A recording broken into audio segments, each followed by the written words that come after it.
दोस्तों कैसे हैं आप सभी। आशा करता हूँ बहुत ही अच्छे होंगे। इस वीडियो में हम आपके लिए लेकर आए टॉप 30 जी के क्वेश्चंस। ये ऐसे क्वेश्चंस हैं जो बार बार एग्जाम में पूछते हैं, एग्जाम ओरिएंटेड क्वेश्चन। तो किसी भी एग्जाम की तैयारी कर रहे हैं, यह वीडियो आपके लिए बहुत ही खास होने वाली। वीडियो के अंत में फीडबैक जरूर दीजिएगा। हाँ, राइट आंसर आपको किसी भी क्वेश्चन का पता है तो वीडियो को पॉज करिए, राइट आंसर कमेंट बॉक्स में लिख दीजिए। चलिए देखते हैं पहला क्वेश्चन क्या पूछा है।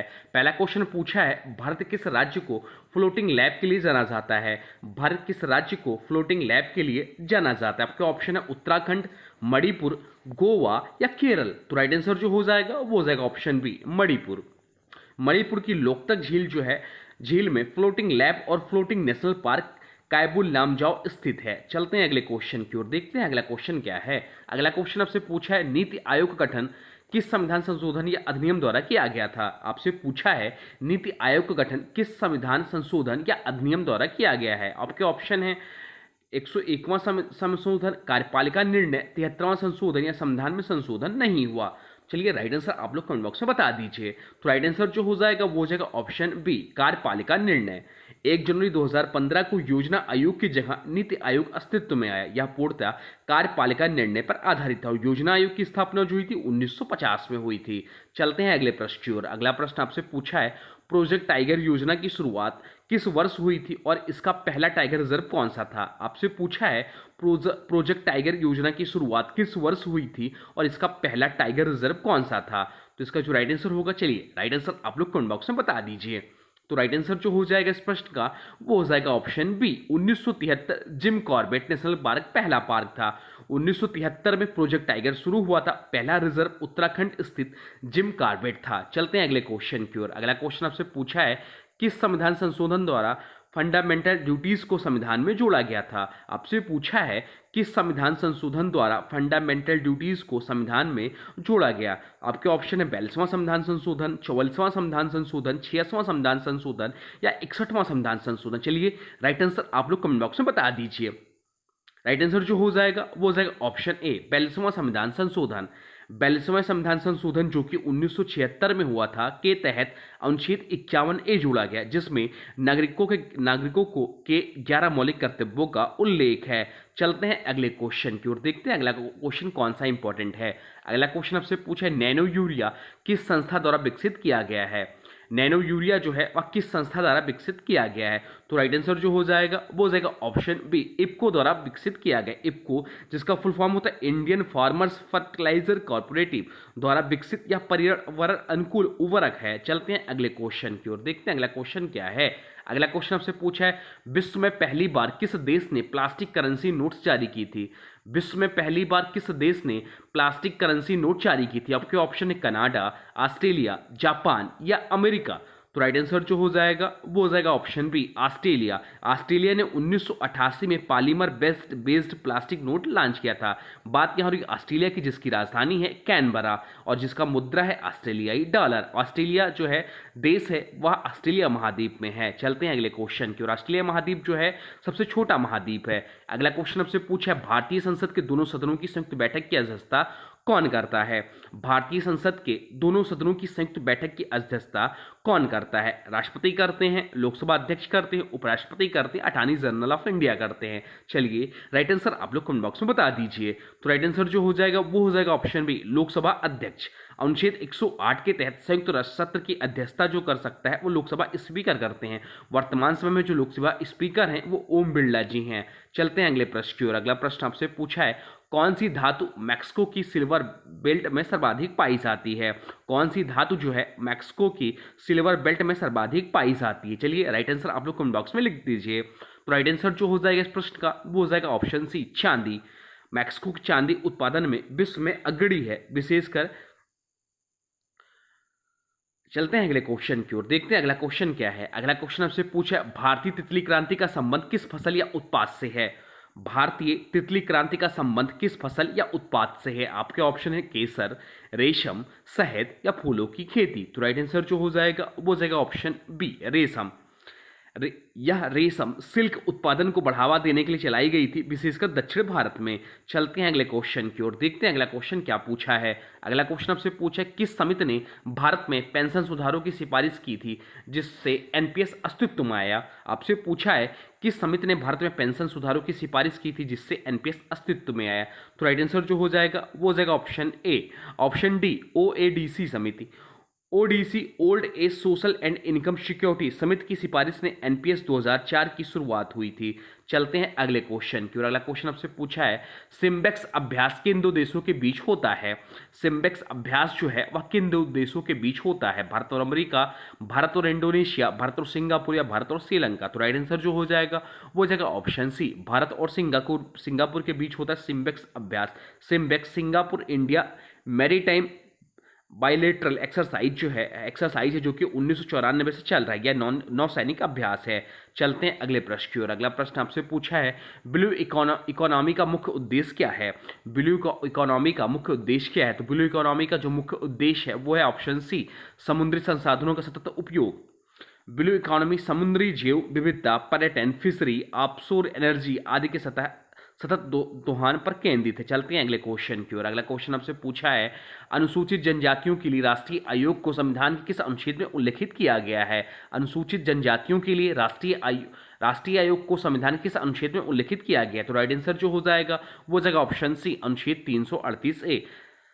9वें संविधान संशोधन 2003 द्वारा अनुच्छेद 338 ए जोड़ा गया जिसमें एसटी आयोग का उल्लेख है। चलते हैं अगले क्वेश्चन की ओर। अगला क्वेश्चन आपसे पूछा है, स्टेट ऑफ फॉरेस्ट रिपोर्ट्स किस संस्था द्वारा प्रकाशित की जाती है। स्टेट ऑफ फॉरेस्ट रिपोर्ट्स किस संस्था द्वारा जारी की जाती है। तो राइट आंसर जो हो जाएगा वो हो जाएगा option B, FSI, forest survey of India द्वारा जारी किया जाता है। एफएसआई हर 2 साल में यह रिपोर्ट जारी करता है जो भारत के वन क्षेत्र की स्थिति को दर्शाता है। चलते हैं अगले क्वेश्चन की ओर। अगला क्वेश्चन आपसे पूछा है, किस राज्य में लोकटक लेक स्थित है जिसमें तैरते द्वीप पाए जाते हैं। आपसे पूछा है किस राज्य में लोकटक लेक स्थित है जिसमें तैरते द्वीप पाए जाते हैं। आपके ऑप्शन है असम, मणिपुर, त्रिपुरा या नागालैंड। तो राइट आंसर हो जाएगा ऑप्शन बी, मणिपुर। लोकटक झील जो है मणिपुर की सबसे बड़े ताजी पानी की झील, यह केबुल लामजाओ दुनिया का एकमात्र तैरता राष्ट्रीय उद्यान है। यहाँ जो है केबल लामजाओ दुनिया का एकमात्र तैरता राष्ट्रीय उद्यान है। चलते हैं अगले क्वेश्चन की ओर। अगला क्वेश्चन आपसे पूछा है, भारत में किस राज्य को स्पेस गार्डन ऑफ इंडिया कहा जाता है। भारत में किस राज्य को स्पेस गार्डन ऑफ इंडिया कहा जाता है। तो राइट आंसर चलिए कमेंट बॉक्स में लिख दीजिए, बहुत ही सरल क्वेश्चन है। तो राइट आंसर जो हो जाएगा वो हो जाएगा ऑप्शन है केरल। केरल अपनी जलवायु और विविध मसालों, इलायची, काली मिर्च, दालचीनी के लिए जाना जाता है। चलते हैं अगले क्वेश्चन की ओर। अगला क्वेश्चन आपसे पूछा है, जीआई टैग प्राप्त ब्लैक राइस, काला जैसे काला चावल कहते हैं, भारत किस राज्य से संबंधित है। जीआई टैग प्राप्त ब्लैक राइस जो है वह भारत के मणिपुर राज्य से संबंधित है। राइट आंसर हो जाएगा ऑप्शन बी, मणिपुर। मणिपुर का काला चावल जो है, घाक हाउ इसका नाम है, अपनी सुगंध और पोषण के लिए प्रसिद्ध है। चलते हैं अगले क्वेश्चन की ओर। अगला क्वेश्चन आपसे पूछा है, प्रोजेक्ट डॉल्फिन को लागू करने का प्रस्ताव किस मंत्रालय ने रखा। प्रोजेक्ट डॉल्फिन को लागू करने का प्रस्ताव किस मंत्रालय ने रखा। तो राइट आंसर जो हो जाएगा वो हो जाएगा ऑप्शन बी, पर्यावरण मंत्रालय ने रखा। इसे 2020 में घोषित किया गया गंगा डॉल्फिन और समुद्री डॉल्फिन के संरक्षण हेतु। चलते हैं अगले क्वेश्चन की ओर। अगला क्वेश्चन आपसे पूछा है, थर्ड बैटल ऑफ पानीपत, तीसरा युद्ध पानीपत का में सदाशिव भाऊ की सेना में शामिल मुस्लिम योद्धा कौन था जिसने अंत तक युद्ध किया। आपसे पूछा थर्ड बैटल ऑफ पानीपत में सदाशिव भाऊ की सेना में शामिल मुस्लिम योद्धा कौन सा था जिसने अंत तक युद्ध किया। हकीम खान, इब्राहिम गारदी, नवाब शुजा या शेर खां अफरीदी। तो राइट आंसर जो हो जाएगा वो हो जाएगा ऑप्शन बी, इब्राहिम गारदी। इब्राहिम गारदी मराठा सेना में तोपखाना प्रमुख थे और उन्होंने अब्दाली की सेना को भारी नुकसान पहुंचाया था। चलते हैं अगले क्वेश्चन की ओर। अगला क्वेश्चन आपसे पूछा है, रेड क्लिफ लाइन किन दो देशों के बीच की सीमा दर्शाती है। रेड क्लिफ लाइन जो है किन दो देशों के बीच की सीमा रेखा दर्शाती, भारत चीन, भारत नेपाल, भारत पाकिस्तान या भारत म्यांमार। तो राइट आंसर हो जाएगा ऑप्शन सी, भारत और पाकिस्तान के बीच रेड क्लिफ लाइन रेखा है और मैकमोहन रेखा जो है भारत और चीन के बीच है। सर सिरिल रेडक्लिफ ने इस रेखा का सीमांकन 1947 में भारत और पाकिस्तान के विभाजन के समय किया था। चलते हैं अगले क्वेश्चन की ओर। अगला क्वेश्चन आपसे पूछा है, भारत के किस राज्य में दिबांग वैली स्थित है जो वन्यजीव विविधता के लिए प्रसिद्ध है। तो राइट आंसर हो जाएगा ऑप्शन सी, अरुणाचल प्रदेश। या भारत में सबसे कम जनसंख्या वाले जिलों में से एक है और उलाग गिबन जैसी प्रजातियां यहाँ पाई जाती हैं। चलते हैं अगले क्वेश्चन की ओर। अगला क्वेश्चन आपसे पूछा है, किस विद्रोह को first war of economics freedom भी कहा जाता है। किस विद्रोह को first war of economics freedom भी कहा जाता है? 1857 का विद्रोह, संथाल विद्रोह, प्लासी का लड़ाई या बंगाल का नील विद्रोह? तो राइट आंसर हो जाएगा ऑप्शन डी, बंगाल का नील विद्रोह, जिसे first war of economics freedom भी कहा जाता है। नील किसानों द्वारा 1859-60 में किए गए विद्रोह को आर्थिक स्वतंत्रता की पहली लड़ाई माना जाता है। चलते हैं अगले क्वेश्चन की ओर। अगला क्वेश्चन आपसे पूछा है, भारत की कोस्टल सिक्योरिटी के लिए प्रमुख रूप से कौन सी एजेंसी जिम्मेदार है? तो भारत की कोस्टल सिक्योरिटी के लिए प्रमुख रूप से जो जिम्मेदार एजेंसी है वो है भारतीय तटरक्षक बल। भारतीय तटरक्षक बल इस प्रश्न का राइट आंसर हो जाएगा। भारतीय तटरक्षक बल को विशेष रूप से समुद्र तटों की निगरानी और रक्षा के लिए बनाया गया है। चलते हैं अगले क्वेश्चन की ओर। अगला क्वेश्चन आपसे पूछा है, कौन सा द्वीप समूह भारत के सबसे दक्षिण बिंदु या इंदिरा पॉइंट का हिस्सा है? कौन सा द्वीप समूह भारत के सबसे दक्षिणी बिंदु इंदिरा पॉइंट का हिस्सा है? अंडमान, लक्षद्वीप, ग्रेट निकोबार या मिनिकॉय? तो राइट आंसर हो जाएगा option C, great Nicobar. Indira point जो है ग्रेट निकोबार द्वीप पर स्थित है या भारत का अंतिम बिंदु है। चलते हैं अगले क्वेश्चन की ओर। अगला क्वेश्चन आपसे पूछा है, किस भारतीय स्मारक को ब्लैक ताजमहल भी कहा जाता है? किस भारतीय स्मारक को ब्लैक ताजमहल भी कहा जाता है? बीबी का मकबरा, हुमायूं का मकबरा, मेहताब बाग या काला महल? तो राइट आंसर हो जाएगा ऑप्शन डी, काला महल। ब्लैक ताजमहल एक मिथ है, लेकिन इसका जुड़ाव अक्सर बुरहानपुर के काले महल से किया जाता है, जहां शाहजहां मुमताज के लिए काले संगमरमर का मकबरा बनवाया था। चलते हैं अगले क्वेश्चन की ओर। अगला क्वेश्चन आपसे पूछा है, भारतीय संविधान किस अनुच्छेद में राज्य का नीति निर्देशक तत्व का उल्लेख है? भारतीय संविधान किस अनुच्छेद में राज्य का नीति निर्देशक तत्व डीपीएसपी का उल्लेख है? तो राइट आंसर जो हो जाएगा वो जाएगा ऑप्शन डी, अनुच्छेद 36 से 51 के बीच में डीपीएसपी का उल्लेख है।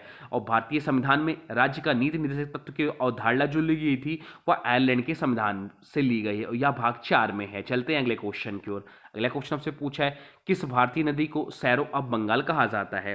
किस भारतीय नदी को शारो ऑफ बंगाल कहा जाता है? जैसे शारो ऑफ बिहार कहा जाता है कोसी नदी को, उस प्रकार ही शारो ऑफ बंगाल जो कहा जाता है वह दामोदर नदी को कहा जाता है। दामोदर नदी की बार बार आने वाली बाढ़ों के कारण यह बंगाल की शोक कहलाती है। चलते हैं अगले क्वेश्चन की ओर। अगला क्वेश्चन जो पूछा है वह पूछा है, किस सूफी संत को गरीब नवाज कहा जाता है? किस सूफी संत को गरीब नवाज कहा जाता है? तो राइट आंसर जो हो जाएगा वो जाएगा ऑप्शन बी, मुइनुद्दीन चिश्ती को। मुइनुद्दीन चिश्ती अजमेर शरीफ दरगाह के प्रमुख सूफी संत हैं। चलते हैं अगले क्वेश्चन की ओर। अगला क्वेश्चन आपसे पूछा है, भारत की पहली डिजिटल ग्राम पंचायत कौन सी बनी? भारत की पहली डिजिटल ग्राम पंचायत कौन सी बनी? हिवरे बाजार, अखोद, अकोदरा गुजरात या मौलिया? तो राइट आंसर हो जाएगा ऑप्शन सी, अकोदरा गुजरात जो है भारत की पहली डिजिटल ग्राम पंचायत बनी। अकोदरा को आईसीसी बैंक ने 2015 में कैशलेस मॉडल गांव के रूप में विकसित किया। चलते हैं अगले क्वेश्चन की ओर। अगला क्वेश्चन आपसे पूछा है, परमाणु रिएक्टर में नियंत्रण छड़ों का कार्य क्या होता है? परमाणु रिएक्टर में नियंत्रण छड़ों का कार्य क्या होता है? ताप नियंत्रित करना, यूरेनियम को विभाजित करना, न्यूट्रॉनों को अवशोषित करना या ऊर्जा संग्रह करना? तो राइट आंसर हो जाएगा ऑप्शन सी, न्यूट्रॉनों को अवशोषित करना परमाणु रिएक्टर में नियंत्रण छड़ों या कंट्रोल रॉड्स का प्रमुख कार्य है। नियंत्रण छड़ें आमतौर पर बोरान या कैडमियम से बनी होती और न्यूट्रॉन की संख्या को नियंत्रित करती है। तो ये रहे टॉप 30 जी के क्वेश्चन। अब आज की वीडियो से क्वेश्चन है, इसका राइट आंसर आप लोग को कमेंट बॉक्स में बताना है। आज की वीडियो से क्वेश्चन है, किस राज्य में लोकटक लेक स्थित है जिसमें तैरते द्वीप पाए जाते हैं? आपसे पूछा है किस राज्य में लोकटक लेक स्थित है जिसमें तैरते द्वीप पाए जाते हैं। इसका जो भी राइट आंसर होगा कमेंट बॉक्स में जरूर बताइएगा। साथ में वीडियो कैसा लगा इसके बारे में भी जरूर बताइए। कोई सुझाव हो तो वह भी कमेंट बॉक्स में लिख दीजिए। तो चलिए मिलते हैं एक नए वीडियो में, तब तक के लिए thanks for watching railway exam target. For more update please subscribe railway exam target channel को।